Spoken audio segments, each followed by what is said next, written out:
Hello, नमस्कार, जय हिंद साथियों। आप सभी का एक बार फिर से स्वागत है शिक्षा गुरु के इस डिजिटल मंच पर। और मैं आपका दोस्त एक बार फिर से हाजिर हूँ कुछ एक नई वैकेंसी को लेकर। जी हाँ साथियों, काफी सारे विद्यार्थियों के मैसेज आ रहे हैं कि सर ये जो आरआरबी रेलवे, जो आरआरबी टेक्नीशियन की जो वैकेंसी आई है, क्या ये 9000 पदों के लिए ये ऑफिशियल नोटिफिकेशन है या नहीं है?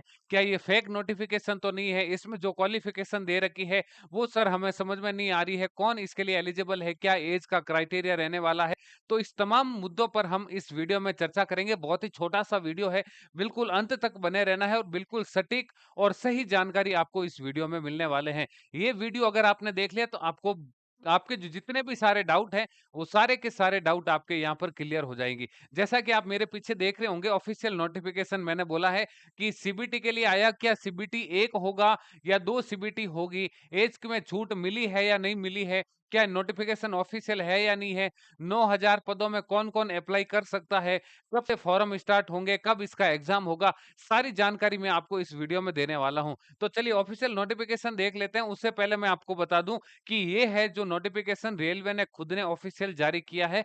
तो आपको टेंशन नहीं लेनी है। ये प्योर आपका क्या है, एकदम सही फेक नोटिफ़िकेशन नहीं है। रेलवे द्वारा जारी अधिकृत नोटिफ़िकेशन है। इसका मतलब रेलवे टेक्नीशियन की भर्ती आ चुकी है। रेलवे ने लोको पायलट की वैकेंसी जारी कर दी थी और अब आपके जारी करी है रेलवे टेक्नीशियन की भर्ती भाई। 9000 पदों के लिए वैकेंसी है। तो सबसे पहला काम कि भाई ये रेलवे देखो, आप मेरे पीछे देख रहे होंगे, government of India ministry of railway द्वारा ये नोटिफिकेशन जारी किया गया है। और आपको बोला गया है कब का भाई, ये करा रहा है सीन 2024, मतलब ऑफिशियल नोटिफिकेशन है 2024 का। कुछ कुछ क्या करते हैं यूट्यूबर, व्यू के चक्करों में पुराने वाले नोटिफिकेशन का वीडियो डाल देते हैं कि रेलवे ग्रुप डी की वैकेंसी आ गई, इसकी वैकेंसी आ गई, इतने 1 लाख 2 लाख पदों पर वैकेंसी होगी। तो भाई ये मैं आपको बता दूं, रेलवे टेक्नीशियन का ऑफिशियल नोटिफिकेशन है। बात करूं मैं एग्जाम की, तो भाई एग्जाम के लिए आप देख रहे होंगे मेरे पीछे यहाँ लिखा हुआ है कि आपके जो फॉर्म है ना, इस वैकेंसी के जो फॉर्म है वो आपके 9 मार्च से शुरू हो जाएंगे। ध्यान रख लेना, फॉर्म कब शुरू होंगे आपके, तो मैं बता देता हूं। फॉर्म आपके शुरू होंगे भाई 9 मार्च 2024 से आपके फॉर्म है वो शुरू हो जाएँगे। तो जो भी साथी है जो रेलवे की तैयारी कर रहे हैं, काफ़ी लंबे समय से रेलवे की वैकेंसी का इंतज़ार कर रहे थे, वो साथी तैयार हो जाना, क्योंकि 9 मार्च से आपके फॉर्म शुरू होने वाले हैं। और आपके भाई 8 अप्रैल, कितनी भाई, 8 अप्रैल, 8 अप्रैल इसकी लास्ट डेट है। और 9 मार्च से ये क्या है, शुरू होने वाले हैं। 9 मार्च से ये फॉर्म शुरू हो जाएगा और 8 अप्रैल तक आपके पास समय रहेगा इस फॉर्म को भरने का। तो रेलवे ने ये स्पष्ट डेट जारी भी कर दी है।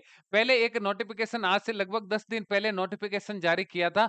उसमें इन्होंने टेंटेटिव डेट बताई थी कि फॉर्म है वो आपके मार्च अप्रैल में शुरू होंगे और जुलाई अगस्त में आपका एग्जाम होगा। तो इन्होंने ऑफिशियल डेट भी जारी कर दी है। 9 मार्च को आपके फॉर्म स्टार्ट होंगे और 8 अप्रैल तक आप इसको फॉर्म को अप्लाई कर सकते हो भाई।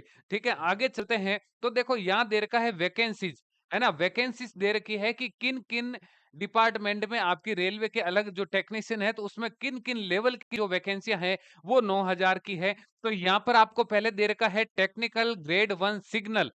ये जो वैकेंसी है टेक्निकल ग्रेड 1 सिग्नल, जो ग्रेड 1 की वैकेंसी है, वो आपके 1100 पद है। कितने पद है भाई, टोटल आपके 1100 पद है। आपकी एज का जो क्राइटेरिया दे रखा है वो 18 से कितना भाई, 18 से 36 साल के, 18 से 36 साल के विद्यार्थी, मतलब आपको मैं आगे बताऊंगा। इन्होंने कम से कम 3 साल का एज रिलैक्सेशन आपको दे दिया है। जो भी साथी कोविड की वजह से ये वैकेंसी नहीं आई थी, क्योंकि पिछले 6 साल से ये वैकेंसी आई है, तो रेलवे ने 3 साल का जो है कोविड के बिहाफ पर इन्होंने एज रिलैक्सेशन आप सभी को दे दिया है।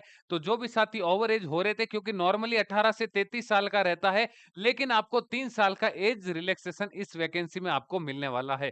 आपका जो मेडिकल स्टैंडर्ड है वो B1 रहने वाला है। अब ये B1 क्या होता है, B2 क्या होता है, C1 क्या होता है, तो ये आपको जब ऑफिशियल नोटिफिकेशन पूरा जारी होगा उसके अंदर आपको विस्तार से बता दिया जाएगा। बेसिकली जो B1 होती है वो 6/6 की आंखें वगैरह, ये सारा जो मेंटली होता है वो सारा रहता है मेडिकल स्टैंडर्ड। इसमें अगर बात करूं इनिशियल पे की, तो इनिशियल पे होता है 29,200 का। लेवल 1 की वैकेंसी है, तो आप आइडिया लगा लीजिए टोटल सैलरी आपकी कितनी बनने वाली है। तो टोटल आपके 1100 पद हैं। ग्रेड 1 की वैकेंसी है, टेक्नीशियन ग्रेड 1। आपके किसकी भाई? सिग्नल पोस्ट की। कौन सी पोस्ट है? उसमें भी सिग्नल वाली पोस्ट है। और 18 से 36 आपके इसमें एलिजिबल हैं। अब सबसे बड़ा मुद्दा है कि सर इसमें फॉर्म कौन भर सकता है? सबसे बड़ा जो कंफ्यूजन है, बच्चे अक्सर इसमें कंफ्यूज हो रहे हैं। काफी सारे वीडियो भी उन्होंने देख लिए, लेकिन अभी तक कोई भी टीचर सही तरीके से इसको एक्सप्लेन नहीं कर पाया है कि इसके अंदर फॉर्म फिल कौन कर सकता है। क्या पीसीएम वाले भर सकते हैं, या पीसीएम के साथ आईटीआई भी चाहिए? तो मैं आपको बता दूं भाई, ये जो टेक्नीशियन ग्रेड 1 है, जो टेक्नीशियन ग्रेड 1 है, ये वैकेंसी है जो आपके पीसीएम वाले भर सकते हैं भाई।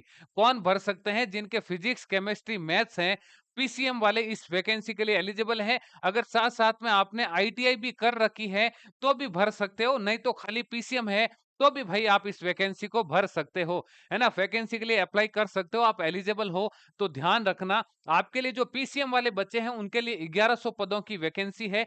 बी1 क्राइटेरिया मेडिकल का रहेगा, 18 से 36 एज का क्राइटेरिया है। लेवल 1 की वैकेंसी है सिग्नल के लिए, फिजिक्स, केमिस्ट्री, मैथ। और अगर आपने आईटीआई कर रखी है तो भी एलिजिबल हो, नहीं तो पीसीएम वाले भी इसके लिए एलिजिबल रहेगी। ये चीज आपकी क्लियर हो जानी चाहिए। अगली जो पोस्ट दे रखी है, अगली जो आपकी पोस्ट है वो दे रखी है टेक्नीशियन ग्रेड 3।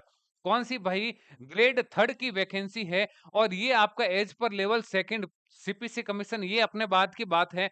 इसके अंदर बोला गया refer to detail CEN for medical standard applicable to various post of technician. मतलब जब आपका पूरा विस्तृत जब नोटिफिकेशन जारी होगा, उसके अंदर आपको पूरा प्रॉपरली अलग अलग पोस्ट वाइज आपको बता दिया जाएगा कि इस पोस्ट के लिए आपका मेडिकल क्राइटेरिया क्या रहने वाला। इसका मतलब ये हुआ कि ये जो वैकेंसी है केवल आप आईटीआई वाले फिल कर सकते हो। जिन विद्यार्थियों ने आईटीआई कर रखी है, चाहे 10वीं के बाद आईटीआई कर रखी है, चाहे ग्रेजुएशन के बाद, 12th के बाद आईटीआई कर रखी है, आईटीआई वाले बच्चे, या फिर जो अलग अलग फील्ड में जिन्होंने इंजीनियरिंग कर रखी है, वो बच्चे भी इसमें है जो एलिजिबल रहेंगे। लेकिन मोस्टली है जो मैं मान के चलता हूं कि जो रेलवे टेक्नीशियन की जो वैकेंसी है उसमें मोस्टली जो बच्चे होते हैं वो आईटीआई वाले बच्चे होते हैं। तो इसमें आपके अलग अलग फीटर है, जैसे आपका ट्रेड जो होता है ना, इलेक्ट्रिशियन का हो गया, फिटर का हो गया, डीजल मैकेनिकल का हो गया। तो जितने भी आपके 6-7 ट्रेड रहते हैं, उन सभी वाले विद्यार्थी इस पोस्ट के लिए एलिजिबल हैं। अब आप इस पोस्ट आईटीआई वाले बच्चे इस पोस्ट के लिए भी एलिजिबल हैं, जिसकी टोटल सीटें रहेगी आपकी 7,900। टोटल कितनी है भाई? आईटीआई वाले बच्चों के लिए 7,900 सीटें हैं। और जो विदाउट आईटीआई वाले बच्चे हैं उनके लिए भाई 1100 पोस्ट हैं। अब जो आईटीआई वाले बच्चे हैं वो इस लेवल 1 की जो वैकेंसी है टेक्नीशियन ग्रेड 1 वाली सिग्नल वाली, उसके लिए भी आप एलिजिबल हो। और इसके लिए भी हो।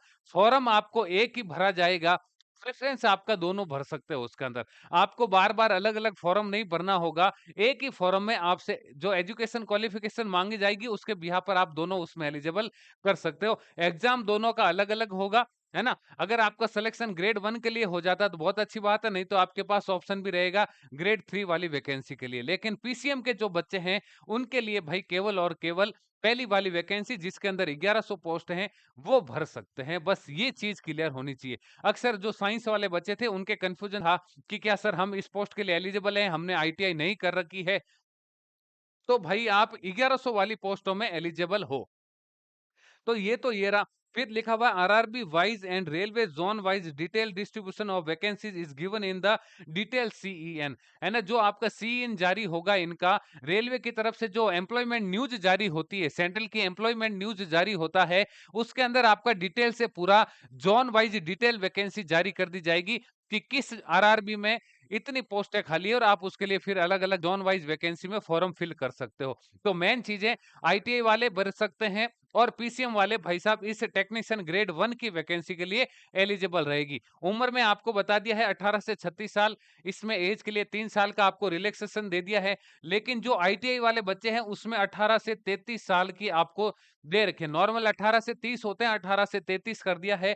यहाँ पर आपका 18 से 36 कर दिया है।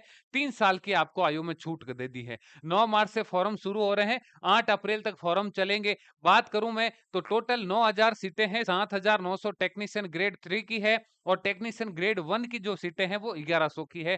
टोटल 9000 पदों के लिए ऑफिशियल नोटिफिकेशन है। चलिए आगे चलते हैं और कुछ डिटेल में। तो देखो यहाँ पर आपको दे रखा है कोविड-19 पेंडेमिक के कारण आपको है भाई 3 साल का एज रिलैक्सेशन यहाँ पर इस वैकेंसी में दे दिया गया है, जो आपकी 9000 की पोस्ट है उसमें। फिर बोला गया है detail CEN will be published on the official website of RRBs 9 March 2024। मतलब 9 मार्च 2024 को आपका ऑफिशियल पूरा डिटेल के साथ में, कब भाई? 9 मार्च को, है ना? जब आपके फॉर्म कब शुरू हो रहे हैं आपके? देखो 9 मार्च को, तो 9 मार्च को ही आपका डिटेल नोटिफिकेशन जारी होगा आरआरबी की तरफ से और उसके अंदर पूरी जोन वाइज वैकेंसी सारी पूरी डिटेल के साथ में आपको सारी डिटेल वहां पर इस नोटिफिकेशन में मिल जाएगी, ठीक है ना? तो 9 मार्च को यहाँ पर डिटेल नोटिफिकेशन जारी हो जाएगा। Vacancy indicated above and in the CEN are provisional and may increase और decrease in the total of specify units. मतलब जो आपकी 9000 सीटें हैं, 9000 से बढ़ भी सकती हैं, कम भी हो सकती है। ये आरआरबी के ऊपर डिपेंड करता है उस समय कितनी सीटें खाली रहती है। लेकिन मोटी मोटी बात करूं तो 9000 सीटों के लिए अभी फिलहाल वैकेंसी जारी की गई है। ठीक है, फिर क्या बोला गया? एज है वो आपकी कब से गणना होगी भाई? 1 जुलाई 2024 से आपकी एज की गणना होगी। आयु की जो गणना होगी वो 1 जुलाई 2024 से गणना होगी। 1 जुलाई 2024 तक आप 18 साल के और 36 साल के बीच के होने चाहिए। यानी यहां से गणना आपकी होगी भाई, ठीक है ना? एजुकेशन क्वालिफिकेशन की बात करूं तो लिखा हुआ है different education qualification are prescribed for various post. For further information please refer to the detail CEN to be published on the official website of RRB. मतलब अगर आपको एजुकेशन क्वालिफिकेशन के बारे में डिटेल से जानना है तो 9 मार्च को जो हमारा ऑफिशियल नोटिफिकेशन जारी होगा, रेलवे कह रहा है कि हम जो 9 मार्च को ऑफिशियल नोटिफिकेशन जारी करेंगे उसके अंदर आपको पूरा डिटेल से है वो एजुकेशन क्वालिफिकेशन के बारे में बताएंगे। अभी मोटी-मोटी आपको जो विस्तृत जानकारी है वो तो उसमें देंगे, लेकिन जो एक क्या कहते हैं, एक जो ब्लूप्रिंट होता है वैकेंसी का कि किन-किन पदों के लिए होने वाली है और कितनी वैकेंसी, वो हम आपको केवल यहाँ पर बता रहे हैं। Candidate should assure that the procedure fulfil eligibility condition prescribed for the post of the closing date of submission of application. Candidate waiting for results of prescribed educational qualification should not apply. मतलब जो बच्चे अभी appearing में हैं, actually आपने देखा होगा कई सारी वैकेंसियों में जो जैसे मान लो उसकी वैकेंसी के लिए ग्रेजुएशन है और ग्रेजुएशन आप अभी अपियरिंग में हो, फाइनल ईयर में हो, तो आप उसके लिए एलिजिबल थे। लेकिन रेलवे ने स्पेशल कह दिया है कि अगर आप आईटीआई से हो तो आईटीआई आपकी कंप्लीट होनी चाहिए, ना कि आप आईटीआई में सेकंड ईयर में हो, है ना? ऐसा नहीं हो कि सेकंड ईयर में आ गए तो आपने कह दिया कि सर मैं सेकंड ईयर में हूँ, अपियरिंग में डाल देता हूँ, रिजल्ट आएगा या खत्म होगी वैकेंसी तब तक मेरी आईटीआई कंप्लीट हो जाएगी। नहीं भाई, अगर आपकी आईटीआई कंप्लीट नहीं हुई है तो आप इस वैकेंसी के लिए एलिजिबल नहीं रहोगे। ये चीज ध्यान रख लेना। आपकी जो डिग्री है या उससे रिलेटेड जो आपसे डिप्लोमा डिप्लोमा वाले इसमें वैलिड नहीं है, ध्यान रख लेना। ये चीज भी मैं क्लियर कह देता हूं, जिन्होंने डिप्लोमा कर रखा है डिप्लोमा वाले यहाँ पर नहीं एलिजिबल है। जिन्होंने इंजीनियरिंग कर रखी है या फिर आईटीआई कर रखी है वो ही इस वैकेंसी के लिए एलिजिबल है।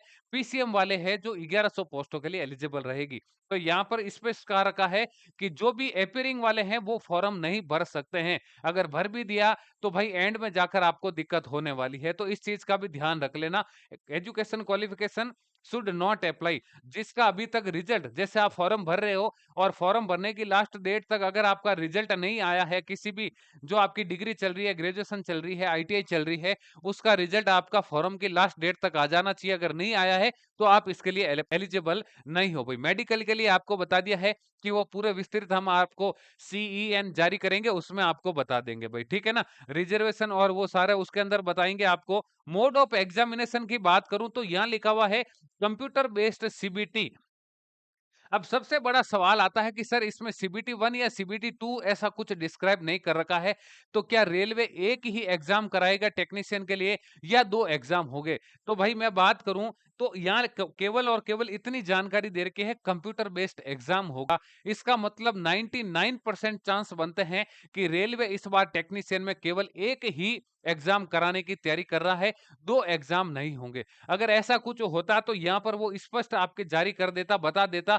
और अगर फिर भी हमारे मन में थोड़ा बहुत डाउट है तो भाई 9 मार्च को जो आपके पूरा फुल डिटेल के साथ में सीईएन जारी होगा उसके अंदर हमें पता चल जाएगा। लेकिन 99% मैं श्योर हूं कि टेक्नीशियन में इस बार एक ही एग्जाम होने वाला है।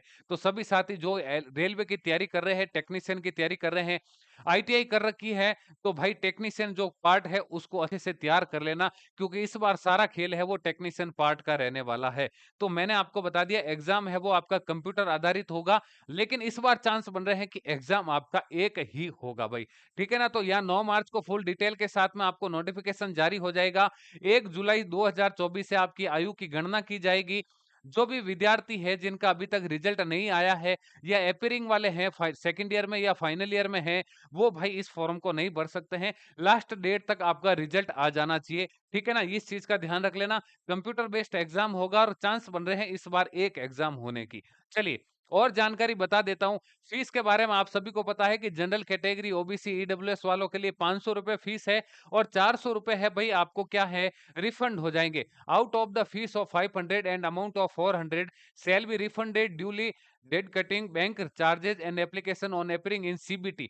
भाई यहाँ पर अगर ऐसा कुछ होता ना तो यहाँ बता देते कि सीबीटी 1 में अपेयर होते हो तो आपको 400 रुपए ट्रांजेक्शन फीस की काट कर, जो आपका इंटरनेट चार्जिंग और बैंक का जो चार्ज वगैरह लगता है वो काट कर हम दे देंगे आपको। तो यहाँ केवल यही लिखा हुआ है on appearing in the CBT. इसका मतलब यही हो गया कि केवल और केवल आपका एक ही सीबीटी होने वाला है, कंप्यूटर बेस्ड टेस्ट एक ही एग्जाम होगा। जो आप एग्जाम दे दोगे तो 500 रुपए में से आपके 400 रुपए है वो वापस रिफंड हो जाएंगे भाई, है ना? जिस बैंक से आपका ट्रांजेक्शन हुआ, आपसे बैंक डिटेल मांगी जाएगी फॉर्म के अंदर, तो उसके अंदर है वो आपकी पूरी की पूरी जो 400 रुपए की फीस है वो रिफंड हो जाएगी। बाकी जो कैंडिडेट है SC ST, ex serviceman, PW female जो भी है, उनके लिए 250 रुपए फीस है और उसमें भाई आपको बता दिया है कि 250 के 250 आपको वापस से रिफंड हो जाएंगे भाई। जनरल, ईडब्ल्यूएस, ओबीसी वालों को 500 रुपए की फीस भरनी है, 400 रुपए रिफंड होंगे। और जो आपके ओबीसी, सॉरी, जो SC ST, ex serviceman female candidate है, उनकी 250 रुपए फीस है और वो आपकी पूरी की पूरी एग्जाम देने के बाद में वापस से रिफंड हो जाएगी भाई। ठीक है ना? Only candidate who attend CBT will get a refund of their examination fees as mentioned above. मतलब जो विद्यार्थी एग्जाम में बैठेगा उसी की ही फीस रिफंड होगी। इस चीज का ध्यान रख लेना। ऐसा नहीं हो कि आपने फॉर्म भर दिया, एग्जाम देने गए नहीं और फिर आप बैंक में बार बार स्टेटमेंट चेक करते रहो कि रेलवे ने पैसे नहीं डाले, पैसे नहीं डाले, तो आपके पैसे नहीं आने वाले हैं। आप एग्जाम दोगे, एग्जाम देने के बाद में ही आपकी है जो फीस वापस से रिफंड होगी, नहीं तो आपकी पूरी की पूरी फीस है वो रिफंड नहीं होगी। ऐसा इन्होंने मेंशन कर दिया भाई, है ना? Candidate are required to go through the post, है ना, parameter table and vacancy table of the detail CEN two 2024 describe the eligibility before applying through online mode. इन्होंने कहा है कि आपको एलिजिबिलिटी चेक करने के लिए फॉर्म भरने से पहले जो विस्तृत नोटिफिकेशन जारी होगा उसको पढ़ने के बाद ही आपको अप्लाई करना है। अपनी मन मर्जी से अप्लाई नहीं करना है। इस चीज का ध्यान रख लेना। Each candidate is allowed to apply the only one RRB for specified pay level and only one common online application should be submitted a candidate for any और all of the notified post. मतलब आपको बोला गया है कि आप एक RRB से केवल एक फॉर्म भर सकते हो। जितने जोन है आरआरबी के, उन जोन से अगर भरना चाहते हो तो आपको अलग अलग अप्लाई करना होगा। एक ही फॉर्म से अलग अलग जोन से अप्लाई नहीं कर सकते हो। पहला सवाल था कि क्या सर मैं एक ही फॉर्म से अलग-अलग जोन के लिए अप्लाई कर सकता हूँ? नहीं। अगर आपको आरआरबी मुंबई से फॉर्म भरना है तो आप एक फॉर्म ही भर सकते हो आरआरबी मुंबई से। आरआरबी भोपाल से भरना है तो आपको अलग से फॉर्म भरना पड़ेगा। पहला सवाल तो ये। जितने जोन है, जितने फॉर्म भरोगे, अलग-अलग भरने पड़ेंगे। दूसरा, जो आपकी 2 वैकेंसियाँ दे रखी है ग्रेड 1 की और ग्रेड 3 की, एक ही पोस्ट में आपको दोनों मेंशन करना होगा। उन दोनों के लिए अलग-अलग फॉर्म आपको नहीं भरने होंगे। काफ़ी सारे जो चैनल पर यूट्यूबर है वो आपको ये बता रहे होंगे कि एक अलग-अलग दोनों वैकेंसियों के लिए अलग-अलग आपको फॉर्म भरना होगा। अलग-अलग आपको फॉर्म नहीं भरना है। ग्रेड 1 और ग्रेड 3 के लिए एक ही फॉर्म भरा जाएगा। उसके अंदर ही आपको पूछा जाएगा कि क्या आप दोनों पोस्ट के लिए अप्लाई करना चाहते हो या दोनों में से कौन-सी एक पोस्ट के लिए अप्लाई करना चाहते हो, ठीक है? तो अलग-अलग आरआरबी के लिए अलग-अलग फॉर्म भरना होगा। दोनों पोस्टों के लिए एक सिमिलर कॉमन फॉर्म भरा जाएगा। ये इन्होंने स्पष्ट कह दिया गया भाई, है ना? एलिजिबिलिटी के लिए आपको उनको बता दिया है कि भाई हम जब विस्तृत नोटिफिकेशन जारी करेंगे तब भाई आप है ना उसको ज्वाइन वापस से पूरा पढ़कर और उसके बाद में अप्लाई कर सकते हो। तो ये जो विस्तृत जानकारी थी, मैंने आपके सामने पूरी की पूरी डिटेल से समझा दी है। उम्मीद करता हूँ कि ये जानकारी आपको समझ में आई होगी। अगर आपको अच्छी लगी है जानकारी तो अपने दोस्तों के साथ भी इसको शेयर करना है। चैनल पर पहली बार जुड़े हैं तो चैनल को सब्सक्राइब करके अवश्य अपना प्यार दिखाना है। जय हिंद, जय भारत।